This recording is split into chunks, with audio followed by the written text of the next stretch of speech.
On paper, both of these cars have quite a similar recipe. They're both mid-engine, naturally aspirated rear-wheel drive two-seater sports cars. They're both iconic in their own way. The Audi R8 brought Lamborghini mid-engine V10 performance and excitement to a more reasonable Audi package. The Corvette, an American icon, and for the C8 generation, they made the massive fundamental change of making it mid-engine, which immediately made it more exotic, even higher performance levels. These two cars are absolutely amazing. I love both of them, and today I'm going to do a comparison between my 2018 Audi R8 RWS and my 2023 Corvette Z06. In terms of the powertrain, the Audi R8 has a 5.2-liter naturally aspirated V10, and for the RWS, it's the lower output level, 532 horsepower, 398 pound-feet of torque. That is sent to the rear wheels because this one is an RWS, rear wheel series, the first rear-wheel drive Audi in pretty much ever at any point, and has a 7-speed dual-clutch transmission. The C8 Z06, this thing, the engine in this, the 5.5-liter flat-plane crank V8, is truly phenomenal. It is the world's most powerful production NA V8 ever. This LT6 revs to 8,600 RPM and makes 670 horsepower and 460 pound-feet of torque sent to the rear wheels via an 8-speed dual-clutch transmission. So again, you can see, even from a powertrain standpoint, these are essentially identical, except for the fact that this is more than the R8 in almost every way. That's going to be a constant theme throughout this video. We've got both the cars parked here, so let's take a look at the exterior and compare them. They're both mid-engine, so the overall proportions are going to be relatively similar. Shorter front overhang, they both have a front trunk up here. The engine sits behind the seats, so the overall side profile is similar. The Corvette is a bit bigger. It also has way more aggressive aero, which we'll get to in a moment. Let's start with the R8.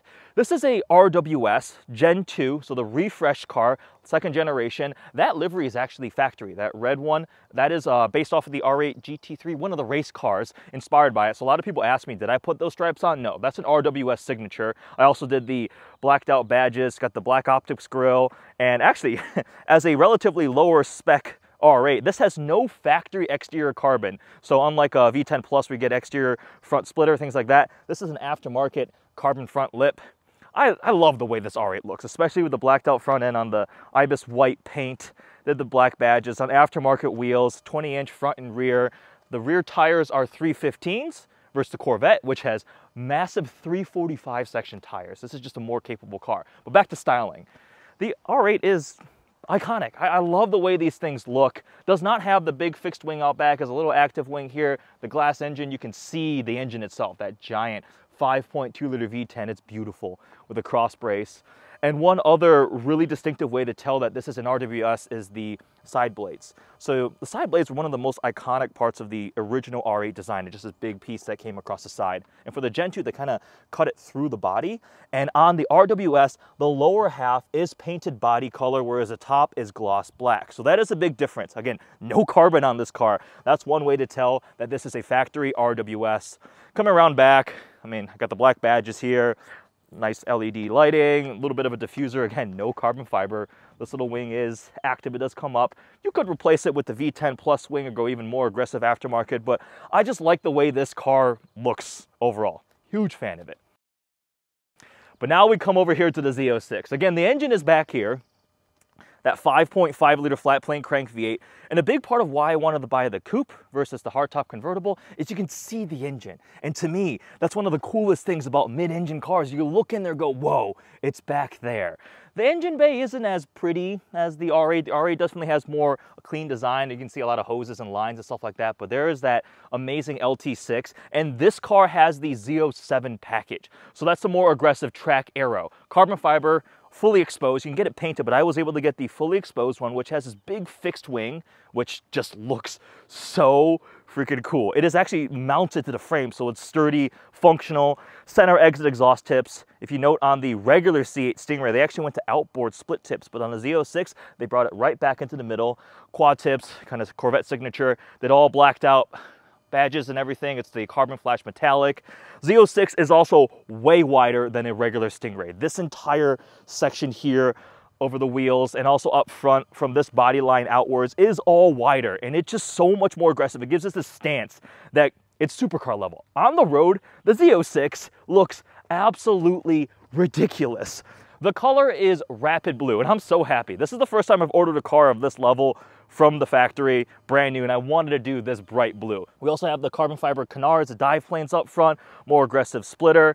The Z06 is on some aftermarket Vossen wheels. They're a staggered size, 20 up front, 21 out back, and like I mentioned, 345 section tires. They're absolutely enormous. So that's a quick look at the two of these. The Z06 is more in every way. I love the way this car looks. It's so aggressive, it's wider. The track arrow for the Z07 package makes it look much more aggressive. The R8's still awesome in its own way, iconic. But if I gotta pick one, I'm going with the Z06, especially in this blue. With that, let's go check out the interior of these two cars. So the interior of the Gen 2 R8 was a massive upgrade from the Gen 1. One of the biggest downsides of the Gen 1 R8, I had a V10 Spider, a manual one, was the infotainment was so bad. It was Audi AMI. They didn't have Bluetooth for music, right? It had Bluetooth for phone calls, but not music. They fixed that with the second generation. So you have virtual cockpit. There's no infotainment screen in the middle. Virtual cockpit is this digital display screen that shows everything from your speed to your data. You can pull up your entire navigation. It has CarPlay, wired CarPlay. I believe 2018s came with CarPlay from the factory. You could upgrade the 2017s, but they all have virtual cockpit, which is very nice. This one has the, I believe they call it the premium package. That's the Bang & Olufsen sound system, the leather, we have suede headliner, all very, very nice. But no interior carbon on this one. You could option interior carbon fiber on the RWS. This one just did not have it, so I literally have no OEM carbon, which I'm okay with. Love the red leather color contrast. The B&O system has speakers in the headrest. Very, very nice. You'll note the 1 of 999 badge right there on the dashboard because they built 999 RWS. 320 came to America. It's just a fun little thing. Usually I think it would say Quattro on a V10 Plus or a Quattro model. We have heated seats, the controls for climate in the middle. Overall, it's a nice modern interior, checks all the boxes. I definitely like it. It's actually much more spacious than the Z06. We have a parcel shelf in the back where you can put luggage, a backpack, or something like that. It still has a CD player, actually. I just noticed that. I forgot about that. The Z06 definitely does not have a CD player anymore. And the steering wheel, we've got perforated leather, flat bottom, drive select button, engine start stop button, little paddle shifters. The paddle shifters aren't my favorite. Tiny little plastic ones there. But that's a quick look at the interior of the R8. Let's go hop in the Z06. This thing still smells brand new inside. So immediately it feels more like a cockpit. We have the, I call it the Great Wall of Corvette buttons, which divides the driver and passenger side. And it includes heated, cooled seats, all your climate stuff there. We have a full digital cluster in the middle. And let me actually turn this car on. Oh, that's such a good sound. So full digital cluster similar to the R8, but we do have an infotainment screen, which does have wireless CarPlay, Android Auto, wireless phone charger back here. So this is a much newer car. So this platform, the technology is going to be more advanced, has a lot more tech creature comforts than the R8. We've got digital rear view camera. We have the wireless CarPlay I mentioned, heated cooled seats, heated steering wheel, heads up display, blind spot warning, all those things the R8 does not have. So when I was optioning this car out, I actually didn't want to do the full carbon interior, just carbon interior 1, which is like the surround here of the cluster. We have steering wheel, paddle shifters in carbon, a couple accent pieces because I like the blue leather. If this is all carbon fiber, it's just like glossy plastic. So I'm not a huge fan of that. Like I mentioned already, the cabin does feel a bit more tight. There's no storage behind the seats. We do have the suede headliner, which is nice as a 3LZ. This roof also comes off. This is a Targa, not a convertible. You can Targa, you can remove that top, put it in the trunk, which the R8 obviously does not have. You can buy an R8 Spider, but mine is a coupe. This has the nicer Bose sound system. Ultimately, I think the Z06 interior is equal to the R8 in terms of material quality. Fit and finish, the R8 may have a little bit of an edge out, but it's kudos to the Corvette team for really stepping this up to match the price point. We'll get the price later on in the video, but in terms of tech, creature comforts, just all sorts of different features, the Z06 C8 generation absolutely demolishes the R8 in pretty much every way. So with that, let's take these cars for a drive, talk about driving dynamics on the road, street, what it's been like to live with, and we will talk about the value too.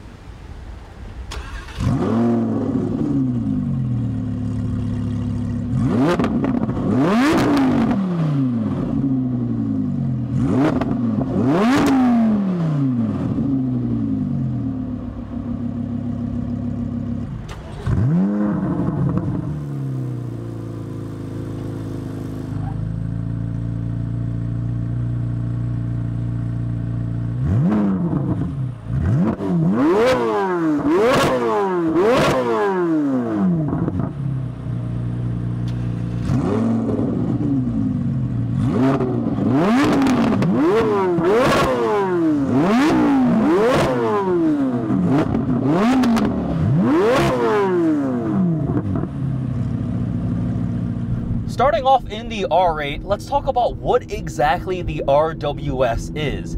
It stands for Rear Wheel Series, and as it sounds, it's a rear-wheel drive R8. But beyond just simply ditching Quattro, they made a couple other changes to make this a bit more of a sporty feeling R8 V10. So we have fixed Bilstein dampers at about 10% stiffer. We have more negative camber out back. We've got a stiffer anti-roll bar, and also it has a fixed steering ratio versus the dynamic steering, which you can find in some of the other higher end models, which changes steering ratios. I prefer the fixed non-dynamic steering, and also by ditching some of those drivetrain components for Quattro all-wheel drive, it's about claimed 110 pounds lighter. So it's the lightest one, rear-wheel drive. Yes, you will struggle a bit more with traction off the line or inclement weather, but I did drive this all year round. The R8 RWS was my daily driver, including in the winter with winter tires on it, and it handles even snow and cold totally fine. You will sometimes see the traction light flash, but that's it. Now, what is the R8 like to drive? The Gen 2 R8 is such a good car all around. Everything. I think this is one of the most well-rounded sports cars, supercars in the space. It's comfortable, it's easy to see out of, it's easy to drive, it still has that 5.2 liter V10 that gives you the excitement. When I'm driving around in normal quiet mode, it might as well, I joke that it's just an Audi A4 with a V10 in it, because that's what it feels like. Are the suspension dampers a bit more firm than magnetic ride? Absolutely, but if you can get away from that, it's just such an easy car to live with and drive. But then you can also get the excitement. When you put this in a dynamic sport mode, you get essentially a Huracan that's just in a more usable package. Another big reason why I end up going for the R8 is I don't fit that comfortably in a Huracan. It is much smaller, lower roofline, less leg room. It is a shorter, whereas the R8 is much more spacious and practical. Let's hear that V10 sing. Woohoo!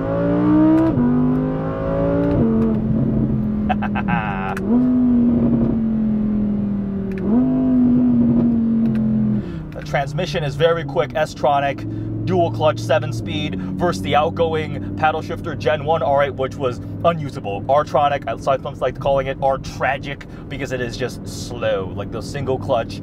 It was just not good. This thing is so good at everything. The exhaust was very quiet when stock. Nicknamed it the Dyson because it sounded like a vacuum cleaner. Fixed that with a titanium B-Rogue built exhaust, which properly wakes it up, makes it loud, angry. Sounds like a Huracan. And that V10. This V10 is special. The way this NA V10 sounds, it's truly unique. And this generation of R8 and Huracan is the end of the NA V10. They are done. You get an R8 GT or Huracan Storado, there is no more. Now, comparing what this is like to drive compared to the Z06, the R8 is much more manageable in size. The Z06 feels wider and bigger. The Z06 also just more power, more of everything. We'll talk about that a bit more when I'm in that car. A couple other thoughts on what the R8 has been like to live with, to drive, day-to-day basis. Very well-rounded, big fuel tank, actually moderately efficient on the freeway and 7th gear cruising. I've seen mid-20s MPG on a full tank range can be as high as 450 miles on a full tank, whereas the Z06, I don't think I've seen over 18 MPG even on the freeway cruising. Just that Z07 pack, which is so much drag. It also has much more aggressive gearing and a smaller fuel tank, so that thing is like 220 miles on a full tank. So from that regard, the R8's a bit better. Are you buying a 500 plus, 600 plus horsepower mid-engine supercar for fuel economy? No, but it is convenient to not have to go to the gas station every other day. In terms of absolute performance, the R8 is slower, accelerating-wise. 0 to 60 is rated at 3.7 seconds for the rear wheel series, just because, I mean, you're not putting the power down. You can't launch as hard as a Quattro, like a V10 Plus will be much faster off the line, whereas the Z06, 2.6 for a rear wheel drive mid-engine sports car NA. That is phenomenal.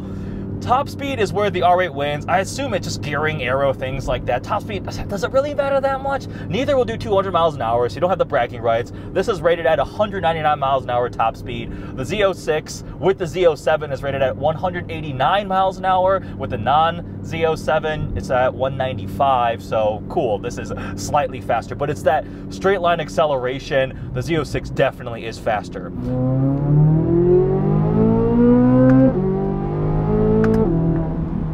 And then we have the Z06, which is absolutely epic.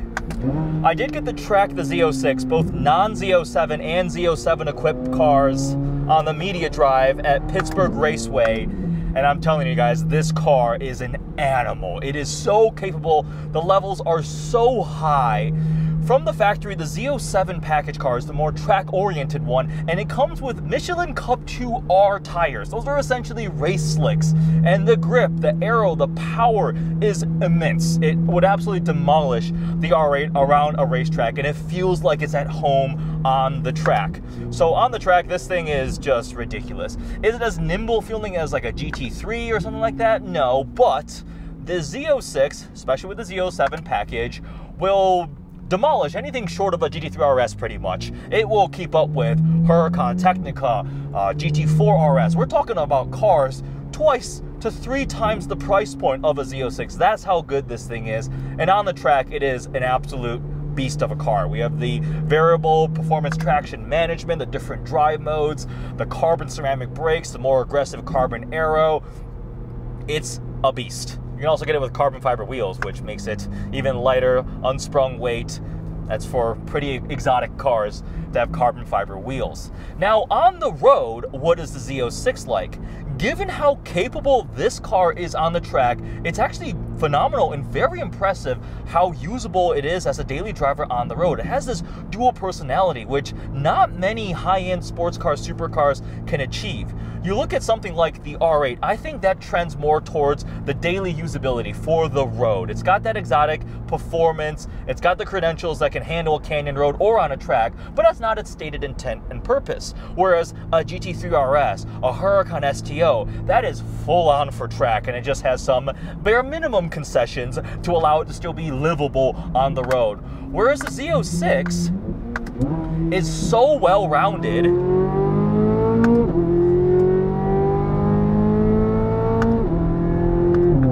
it can do a bit of everything. We have magnetic ride, which is phenomenal at both handling well, but also being comfortable. We have the different drive modes, which completely transform the personality of this vehicle. If I toggle over to tour mode, everything quiets down, the exhaust quiets down, the shifts smooth out. It's just a normal Corvette, and you just cruise along in silence and comfort. And then if I go to the Z mode, which is one of my favorites, I have it all hot mapped to all my settings, and it just wakes it up and turns into a track monster. We have the built-in sport mode, the built-in track mode. You can have all these settings reconfigured. I mean, creature comforts, heated cooled seats, heated steering wheel, heads-up display. Visibility is not as good as the R8, but because we have this digital rear view camera, we have the blind spot warning, they can make do, right? We have front cameras. It has all the tech that allows it to be just such a easy car to drive and live with.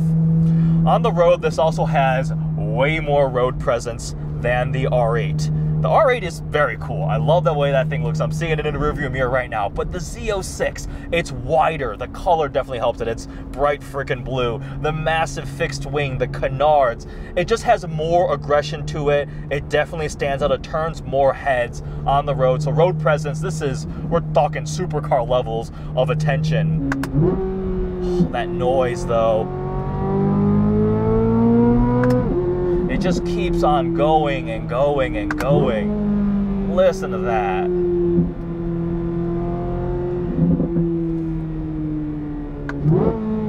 Whew. That 8-speed dual clutch gives some pretty fast shifts. This car is fast. We have the carbon ceramic brakes on this car with the Z07 package. You are forced to option those, and they're actually pretty livable. Even in colder weather, when it's cool out, don't notice any squeaks or squeals or things like that. They've been pretty awesome. Are they terrifyingly expensive? Absolutely. I definitely want to take care of them because I do not want to replace a carbon ceramic rotor. R8 RWS doesn't get carbon ceramics. I believe if you get a V10 Plus, you could option carbon ceramics on that. So in terms of driving, both on the track, on the road, the Z06 is just more in every way. And that's not saying the R8 is bad. It's a phenomenal car. I still love that car, but it doesn't have as much power as this. It doesn't have as much excitement. The capabilities aren't as high. It doesn't have as much tech. And this Z06 engine, this LT6 flat plane crank,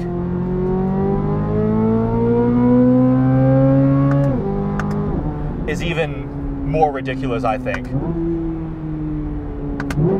Just listen to that. I describe it as a pissed off 458. You can't be sad driving a Z06. I mean, you can't be sad driving an R8 either, but this is just more in every way. It's very well rounded.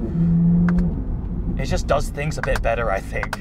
In terms of the price point, the R8 RWS was the cheapest of the Gen 2 R8s. They all have the V10, same transmission, same chassis setup and everything, but that one, without all the carbon fiber, around $150,000 was the MSRP of my RWS.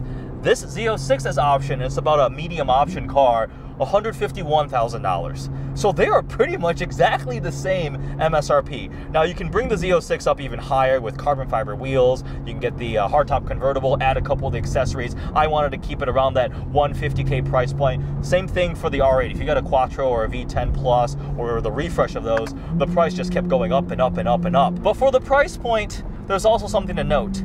The R8 is technically on the depreciation curve because, I mean, it's 5 years old, right? That's a 2018 model year car. Will they tank? I don't think so, because you have the Gen 1 R8s keeping things up there.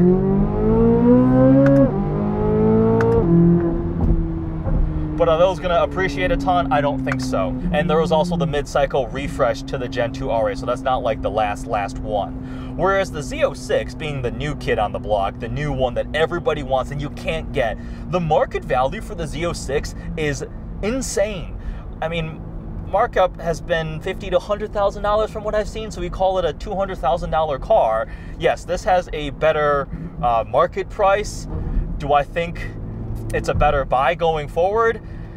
I'm not sure. I don't think this is going to hold at that price point forever. It just can't. It's not supposed to be a limited production run car. They will continue to build Z06s. Is it a good car for the money? Absolutely. Even at $200,000, this thing goes toe-to-toe with supercars 2 to 3 times the price. We're talking about the Lamborghinis, the Porsches, the Ferraris. It can do that. The only place it loses out a little bit may be brand prestige, where it's not that echelon of overall experience, but I don't care. I think this thing is absolutely phenomenal.